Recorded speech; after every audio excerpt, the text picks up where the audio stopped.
өзіңіз таныстырып кетсеңіз? Мен Батабай Адамбаев атындағы Тірек орта мектебінің 7-ші А сынып оқушысы Құсқабек Нұрдос. Сізді осы жұмысты істеуге не түрткі болды? Қоршаған ортаны қорғау мақсаты экологиялық саладағы проблемалық мәселелерге назар аудару және елдің экологиялық қауіпсіздігін жағдайын жақсарту болып табылады.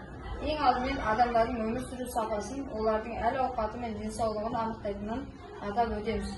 Сондықтан қазір әрекет ету керек. Біз қоғамның билік пен бизнестік тұрмыстық қалдықтарды кәдеге жарату сияқты прозалық болып көрінетін көзқарастарын өзгертуіміз керек. Қазір ондаған, тіпті жүздеген миллион тонна қалдық ең жақсы жағдайда полигондарға апарылады, немесе зауыттарда өртенеді. Ең нашар жағдайда, шынын айтсам, олар кез келген жерде құлап кіреді. Көптеген елді мекендерді маңайлары алып, қоқыс алаңдарына айналды. Бұл туралы мен сияқты сіз де білетін шығарсыз. Қазіргі өркениеттің қоғам бұлай өмір сүре алмайды.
Табиғат біздің анамыз, жер ана біздің ханамыз.